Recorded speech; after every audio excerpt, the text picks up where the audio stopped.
Hello friends, யாருக்கெல்லாம் ஹைதராபாத் பிரியாணினா ரொம்ப பிடிக்கும்? நிறைய பேர் வந்து நிறைய ஷாப்ஸ்லலாம் தேடிப்பீங்க. ஆனால் ரியல் ஹைதராபாத் பிரியாணி யாருக்குமே எங்கேயுமே கிடச்சிருக்காது.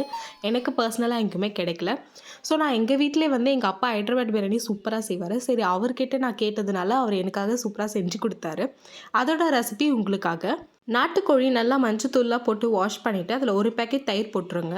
அதுக்கப்புறம் பட்டை, லவங்கம், ஏலக்காய், நட்சத்திரப்பூ இந்த மாதிரி ஐட்டம்லாம் வந்து நல்லா பொடி பண்ணிவிட்டு அதை பவுடர் ஆக்கி அதையும் இதில் சேர்த்துக்கோங்க. அதுக்கப்புறம் 150 பூண்டு, 150 இஞ்சின்னு சொல்லி 300 இஞ்சி பூண்டு பேஸ்ட்டு ஆட் பண்ணிக்கோங்க. 10 பச்சை மிளகா, ஒரு கொத்து புதினா ஆட் பண்ணிக்கோங்க. மசாலாவுக்கு வந்து 4 டீஸ்பூன் சிக்கன் மசாலா, 4 டீஸ்பூன் வெறும் மிளகாத்தூள், 3 டீஸ்பூன் கரம் மசாலா சேர்த்துக்கோங்க. உப்பு வந்து தேவையான அளவு சேர்த்துக்கோங்க. அதுக்கப்புறம் எல்லாமே கையில் நல்லா மிக்ஸ் பண்ணுங்கள். கையில் மிக்ஸ் பண்ணால் தான் சிக்கனோட அந்த மசாலா ஒன்றோட ஒன்று நல்லா ஒட்டும். நல்லா மிக்ஸ் பண்ணிவிட்டு ஒரு 1 மணி நேரம் நல்லா ஊற வச்சுடுங்க. அதுக்கப்புறம் நம்ம இதை அடுப்பில் வைக்கிறதுக்கு முன்னாடி சிக்கன் பிரியாணிக்கு எவ்வளோ எண்ணெய் தேவைப்படுமோ அந்த அளவுக்கு எண்ணெய் ஊற்றிட்டு அடுப்பில் வச்சுடுங்க. அது வந்து நல்லா வேகட்டும். சிக்கன் வந்து நடுவில் ஒரு 2 வாட்டி மிக்ஸ் பண்ணி விடுங்க நல்லா. அதுக்கப்புறம் வந்து இப்போ நம்ம பாஸ்மதி அரிசி வந்து ஆஃப் பாயில் பண்ணி வச்சிடணும். தண்ணியில் வந்து அதே பட்டை, லவங்கம், ஏலக்காய், நட்சத்திரப்பூ எல்லாமே சேர்த்துட்டு புதினா ஒரு கொத்து சேர்த்துக்கோங்க. அதுக்கப்புறம் நம்ம ஊற வச்சிருந்த பாஸ்மதி அரிசியை வந்து சேர்த்துக்கலாம். நாங்கள் வந்து 2 கிலோ பிரியாணி பண்ண போகிறோம். ஸோ 2 கிலோ சிக்கன், 2 கிலோ அரிசி எடுத்துக்கிட்டோம். பாஸ்மதி அரிசி ஆஃப் பாயில் தான் பண்ணணும்.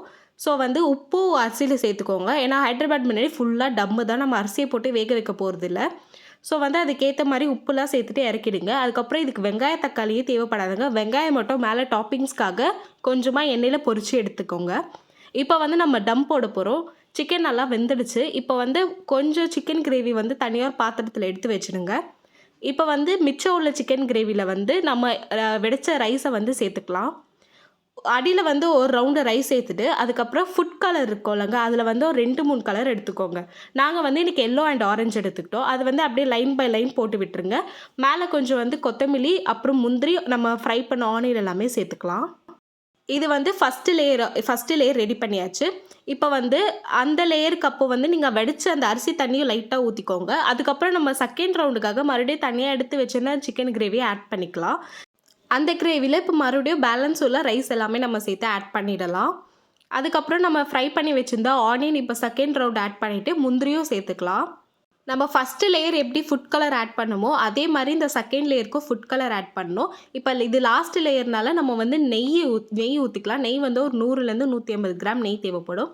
நெய்யெலாம் ஊற்றிட்ட பிறகு மூடி போட்டு ஃபுல்லாக செலோ டேப் பண்ணுறங்க.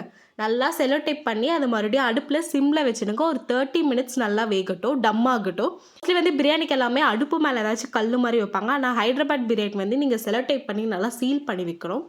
ஸோ வந்து டம் ஆன பிறகு 30 மினிட்ஸ் கழித்து இறக்கியாச்சு. சூப்பரான ஹைதராபாத் பிரியாணி ரெடி. இப்போ வந்து உங்களுக்கு மேலே பார்க்க நம்ம எப்படி வச்சோமோ அதே மாதிரி தான் இருக்கும். பட் அடியிலேருந்து மிக்ஸ் பண்ண தான் அது வந்து செம்மையாக இருக்கும். ஹைதராபாத் பிரியாணி ஃபேமஸே அந்த கலர் வேரியண்ட்டு தாங்க. ரெட்டு, க்ரீன், ஆரஞ்சுன்னு சொல்லிட்டு டிஃப்ரெண்ட்டான கலர்ஸ்லலாம் இருக்கும். ஸோ வந்து இந்த பிரியாணி அப்படியே ஹைதராபாத் பிரியாணி மாதிரியே இருந்துச்சு பார்க்க. டேஸ்ட்டும் அவ்வளோ அல்டிமேட்டாக இருந்துச்சு. இந்த ரெசிபி ரொம்ப சிம்பிள் தாங்க. நீங்களும் உங்கள் வீட்டில் ட்ரை பண்ணி பாருங்கள். சப்ஸ்கிரைப் பண்ணாதவங்க நம்ம சேனலை சப்ஸ்கிரைப் பண்ணிக்கோங்க. அப்படியே பெல் ஐக்கான் ப்ரெஸ் பண்ணிக்கோங்க. அப்போ தான் நெக்ஸ்ட் டைம் நாங்கள் வீடியோ போடும்போது உங்களுக்கு நோட்டிஃபிகேஷன் வரும். ஸோ எந்த சிம்பிள் ரெசிபிஸும் நீங்கள் மிஸ் பண்ணாமல் நம்ம சேனலில் பார்க்கலாம். அப்படியே லைக் போட்டு ஷேர் பண்ணி விட்டுருங்க.